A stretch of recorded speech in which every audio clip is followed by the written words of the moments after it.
Ito si Rosma Mansor, ang pangalawang asawa ni Najib Razak, ang ika-6 na Prime Minister ng Malaysia. At ito naman si Imelda Marcos, ang asawa ng 10th President of the Philippines na si Ferdinand Marcos. Ano nga ba ang pinagkapareho nilang dalawa? This is the story of the two Asian leaders' wives. Robert Bob Knowledge Chismis. Born on December 10, 1951, si Rosma ang bugtong na anak ng isang Malay school headmaster na mula sa Southern Negeri, Sembilan State. Habang si Imelda Remedios Visitacion Romualdez naman na ipinanganak sa Manila noong July 2, 1929. Parehong nakilala sa buong mundo ang dalawa nang dahil sa kanilang mga asawa. Taong 1987 nang pinakasalan ni Rosma si Najib Razak sa pangalawang pagkakataon na kalaunan ay naging Prime Minister ng Malaysia si Najib noong 2009. Pinakasalan naman ni Imelda si Ferdinand Marcos noong 1954 na naging Pangulo ng Pilipinas noong 1965. Mas nakilala pa ang dalawang asawa ng mga Asian leaders na ito nang dahil sa kanilang maluhong pamumuhay.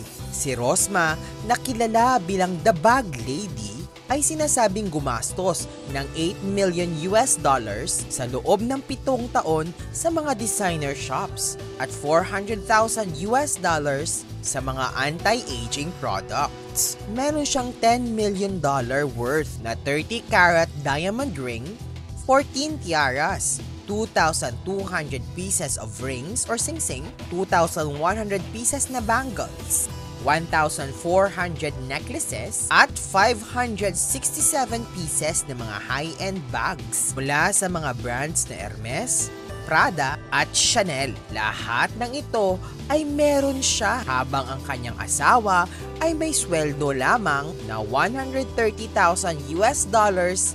kada taon. Siyempre, hindi rin pakuhuli ang original queen of luxury, the Iron Butterfly, Imelda Marcos. Meron lang naman siyang 15 pieces of mink coats, 508 gowns, 888 handbags, and of course, the 3,000 pairs of shoes na galing sa mga famous brands ng Gucci, Christian Dior, Salvatore Ferragamo, Chanel, at Prada. Hindi rin pahuhuli si Imelda sa mga alahas. Meron siyang 15-carat Burmese ruby diamond brooch na may halaga na $290,000.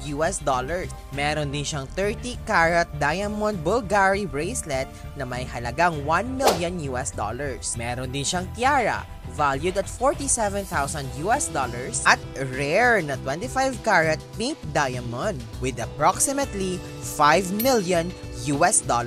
Meron din siyang 175 pieces of art collections nina Michelangelo, Botticelli, Monet at Raphael. Kung si Rosma ay gumastos ng $8 million sa loob ng 7 taon, walang-wala siya kay Imelda dahil ito ay gumastos lamang ng $7 million sa loob ng 90 days noong 1983 trip niya sa New York, Copenhagen, and Rome. Lahat ng mga luhong ito ay meron siya habang kumikita lamang ang kanyang asawa ng $13,500.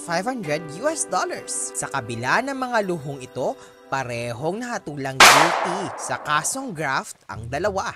Si Rosma ay nahatulan ng 10 years imprisonment ngayong taon lamang, habang si Imelda ay binabaan rin ng guilty verdict noong taong 2018, may sintensya ng 6 na taon na pagkakakulong. Sa kabila nito, malayang-malaya pa rin ang dalawa dahil sa mga apela sa korte ng isa't isa.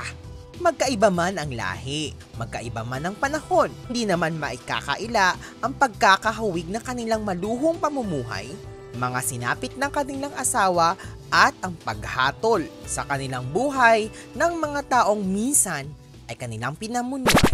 If you like this video, don't forget to leave a heart, comment, share, and of course, follow for more. For now, yun lang muna. The Nerve!